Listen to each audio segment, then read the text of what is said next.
ఇప్పుడు నేను చెప్పే కథ నాకు 15 సంవత్సరాల వయసులోదనమాట. అప్పట్లో మా నాన్న మామిడికాయల వ్యాపారం చేసేవాడు. అంటే బుట్టలు కొనుక్కొచ్చి సైకిల్‌కి పట్టుకెళ్ళి అమ్మేవాడనమాట. మా నాన్న మధ్యాహ్నం మాటలు భోజనం చేసి కొంచెంసేపు రెస్ట్ తీసుకునే సమయంలో నన్ను వెళ్ళమనేవాడు. ఆ పక్క ఊర్లో తిరిగిరా బాబు అలాగనేవాడు. ఓ రోజున వెళ్ళాను. ఓ పెద్ద మనిషి దింపించాడు, మామిడికాయలు ఆపాడు. ఆపి పరక ఎంత అని అడిగాడు. నేను పరక 50 చెప్పాను. చెప్తే అతను అన్నాడు, మరి 50 ఏంటి 30 చేసి ఇవ్వు" అన్నాడు. మనకు కొంచెం నోడు దూల.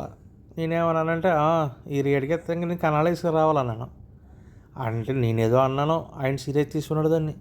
తీసుకుని అదిగో కన్నం వేయంటావు, నువ్వు కన్నం వేస్తే వదిలేస్తారా, కన్నానికి వెళ్తావా, ఎప్పుడన్నా కన్నం వేసావా, ఏం కన్నాన్ని పట్టుకుని తిన్నాడో అరగంట గంట తిన్నాడు.